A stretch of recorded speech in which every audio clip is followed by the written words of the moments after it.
Denetlemeye git. Çok önemli. Hakan korona oldu.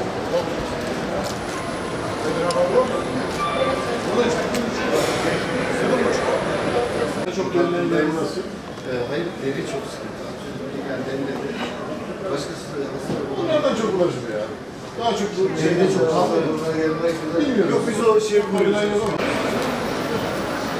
Neden aynı işler? Biliyorsunuz. Maske mesafe temizlik kapıları. Ne olur arkadaşlar misafirlerimiz. Oldu mu? İkaz edelim müşterilerimize. Kendimize dikkat edelim. Önce sağlık. Bunu söylüyorum. Niye AVM'ye geldim ben? Burada en çok insan buraya geliyor çünkü. Şeyden itibaren felsefeden kurulma İyi olmuş. ortak alanda İyi olmuş. otomatik Allah korusun.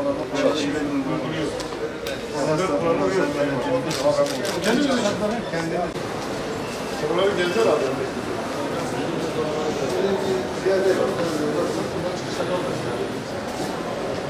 Şu anda Tatvan'da bir AVM'deyiz. Malumunuz olduğu üzere bütün dünyanın yaşamış olduğu Covid-19 süreci Türkiye'mizde de ne yazık ki seyrediyor. Bitlis'te ne yazık ki etkileniyor.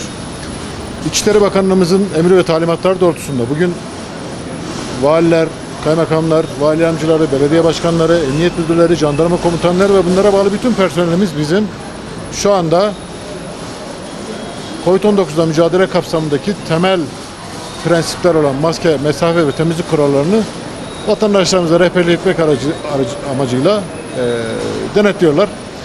Ben Tatvan Belediye Başkanımız ve Tatvan Kaymakamımızla beraber Tatvan'daki en çok ziyaret edilen mekanda şu an esnafımızı ziyaret ettim. Onlara bu kuralları bir kez daha hatırlatarak çok daha sağlıklı günlerde inşallah Tatvan'ı Bitlis'i görmek amacıyla uymaları gerektiği konusunda rehberlik vazifemizi yerine getiriyoruz. İnşallah bu süreç kısa zamanda atlatılır ama bunu atlatmanın yolu belli.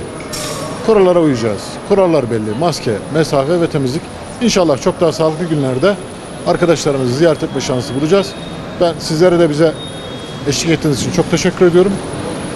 Bütün vatandaşlarımıza, başta Bitlis olmak üzere ve bütün milletimize ben Allah'tan sağlıklı günler diliyorum.